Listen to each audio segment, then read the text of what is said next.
Okay, let's just jump right in. You know how sometimes you hear someone speak and it's more than the words. Oh, definitely. The sound itself, their accent, it's like it carries echoes, right? Where they've come from their whole story. Yeah, it's fascinating, isn't it? How just a sound can tell such a deep personal story. It's something that really stood out from the material we looked at. Exactly. It's not just like grammar points or vocabulary lists. Not at all. That unique sound, it's packed with clues, often things we don't even consciously register about someone's background, their life experiences. So that's what we're exploring today, right? Looking at these sources and thinking about how our accents, our voices are so tangled up with who we are, our identity, and, that feeling of belonging somewhere. Absolutely.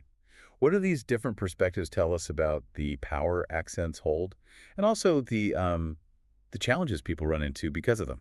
Yeah, and why it's so important to kind of get our heads around this. Okay, let's get into it. Yeah. So, this idea that accents are more than just how you pronounce things, the sources really hammer this home. They're like actual clues about your history, your experiences. Yeah, not just a static label, Mhm. more like a fingerprint, but one that changes as you live your life. I loved some of the examples in there, like hearing someone speak Spanish, but catching a little hint of German intonation underneath. Mm-hmm. Or noticing English sentences that kind of follow an Italian structure. It's not about making mistakes, is it? No, not at all. It's the trace of a life lived across different places, different languages.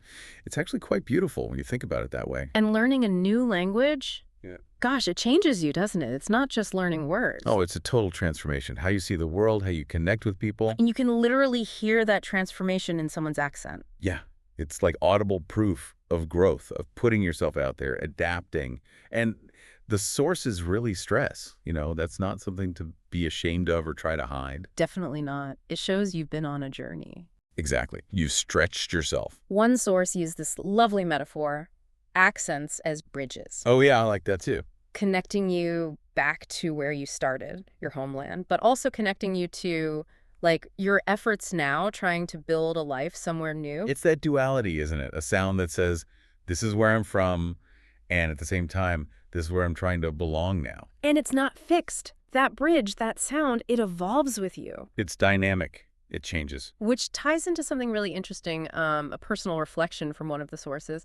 This person realized they changed their accent depending on who they were talking to. Right, the chameleon thing. Yeah, like switching between sounding maybe more proper RP with their grandmother Hmm. and then maybe slipping into a more local Cockney sound with friends down the pub. And they felt a bit weird about it at first, didn't they? Like, am I being fake? Exactly. Is it just, social intelligence trying to connect? Or is it somehow inauthentic? It's a real tension. Yeah, that balance between being true to your roots, your core identity, which your accent definitely expresses, and then maybe adapting a bit for different situations, different people, maybe even, for opportunities. And that tension, that feeling of maybe needing to adapt, it points straight towards the harder side of The this. challenges, yeah. Because accents aren't just stories. Sadly, people get judged. A lot. Stereotyped, perceived negatively, just because of how they talk. Yeah, the sources bring up this term accent bias, and one described it as this invisible source of social bias. Invisible but powerful. Maybe less talked about than, say, gender or race discrimination, but it's definitely operating there, often under the radar. And the impact. It's not small. The sources show can really block opportunities, getting into uni, finding work. There were some pretty stark numbers in one report mentioned, like 30% of UK university students and applicants. 30%. Yeah, and 25%, a quarter, of professionals said they'd been mocked or criticized for their accent. Just think about that. 1 in 4 people in professional jobs mocked for how they speak. That's wow. And it hits harder depending on your background, too. Nearly 30% of senior managers from working-class families said they'd been mocked for their accent specifically. So it ties into social class, social mobility. Absolutely. Because accents trigger stereotypes, right? Yep. Often unfair ones.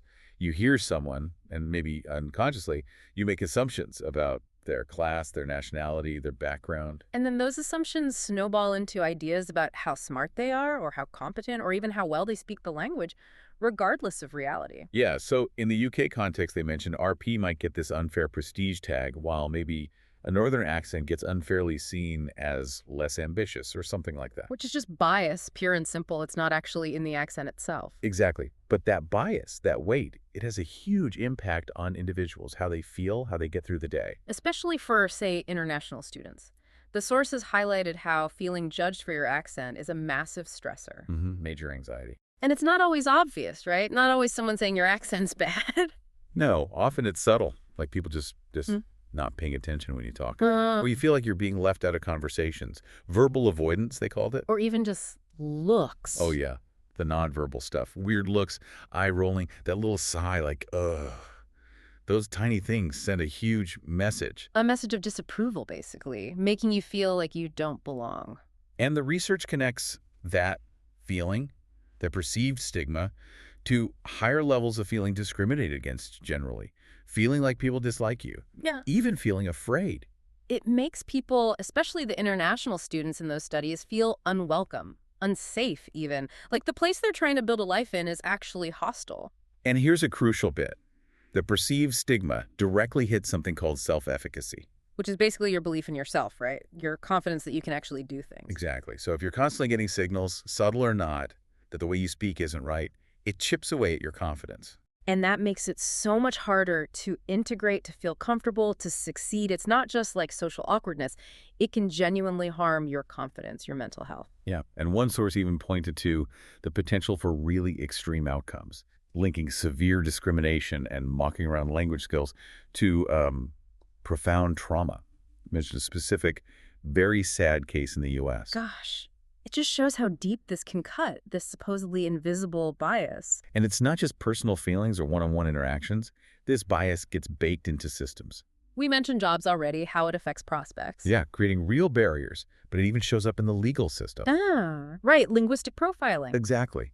Using how someone sounds to guess things about the race, where they're from. Our brains might do it automatically, but when it leads to discrimination. Then it becomes a legal issue. Right. There were these experiments mentioned, really interesting ones. Callers using different accents like Standard American, African American English, Chicano English. Calling about apartments. Yeah. And they got different responses about whether apartments were available, just based on the accent, led to actual lawsuits over housing discrimination. Wow, so real-world consequences just from a voice on the phone. And other research finding wage gaps. African American speakers who were identified as Black from their speech patterns earned less, on average, than those perceived as sounding white. A direct hit to the wallet based on accent. And in court, it gets complex.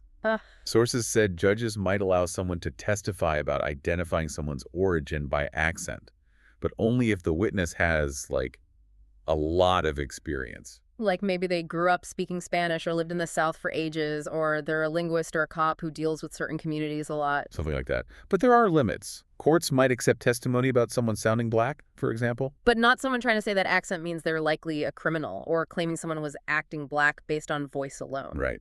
There's a line there, legally. But the flip side is scary too. Accent bias can destroy someone's credibility when it matters most. Yeah. The source mentioned Rachel Jeantel in the Zimmerman trial.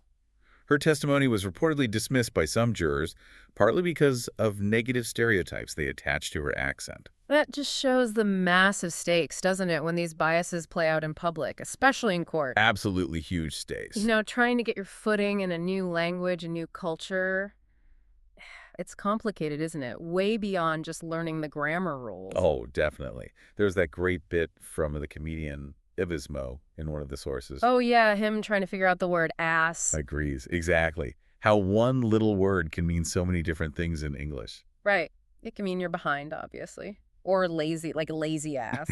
Or long ass day. Or a grown ass man.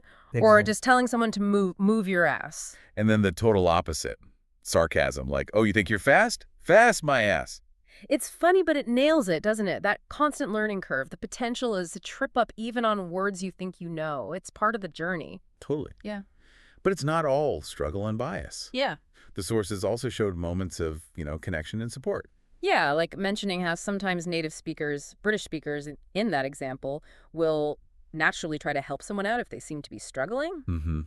Slowing down, maybe using simpler words, trying to bridge that gap. Which is encouraging. And for anyone who is on that journey, learning a language, figuring out identity across cultures, the sources had some really good, empowering advice too. Yeah, a big one was focus on being clear, not on sounding exactly like someone else. Right. People usually care more about understanding you than perfect pronunciation. Clarity is key. And learn from others, sure, but don't feel you have to erase your own accent. It's part of your story, your identity. Own it, basically. Exactly. And try to appreciate the whole process, even the mistakes. Yeah. Every little error is just proof you're trying, you're growing.